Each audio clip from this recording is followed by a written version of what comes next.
I say this with seriousness and respect, but your department is out of control. You are spending like you don't have a budget. You're on the verge of running out of money for the fiscal year.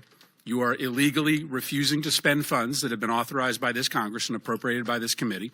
You are ignoring the immigration laws of this nation, implementing a brand new immigration system that you have invented that has little relation to the statutes that you are required, that you are commanded to follow, as spelled out in your oath of office. You are routinely violating the rights of immigrants who may not be citizens, but whether you like it or not, they have constitutional and statutory rights when they reside in the United States. Your agency acts as if laws don't matter, as if the election gave you some mandate to violate the Constitution and the laws passed by this Congress. It did not give you that mandate. You act as if your disagreement with the law, or even the public's disagreement with the law, is relevant and gives you the ability to create your own law. It does not give you that ability. Let's start with your spending. You are on track to trigger the Anti-Deficiency Act. That means you are going to spend more money than you have been allocated by Congress. This is a rare occurrence, and it is wildly illegal. Your agency will be broke by July, over 2 months before the end of the fiscal year. You may not think that Congress has provided enough money to ICE, but the Constitution and the federal law does not allow you to spend more money than you have been given or to invent money. And this obsession with spending at the border, as the chairwoman mentioned, has left the country unprotected elsewhere.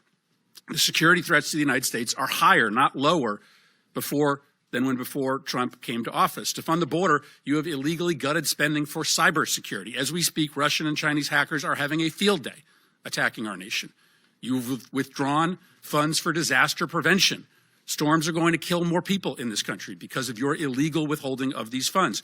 Your myopia about the border, fueled by President Trump's prejudice against people who speak a different language, has shattered many of this country's most important defenses. I acknowledge that you don't believe that people should be able to apply for asylum, but you don't get to choose that.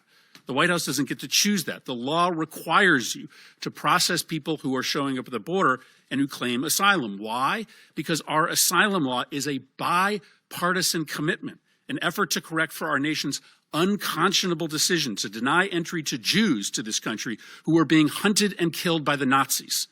Our nation, Republicans and Democrats, wrote it into law that we would not repeat that horror ever again, and thus we would allow for people who were fleeing terror and torture to come here, arrive at the border, and make a case for asylum.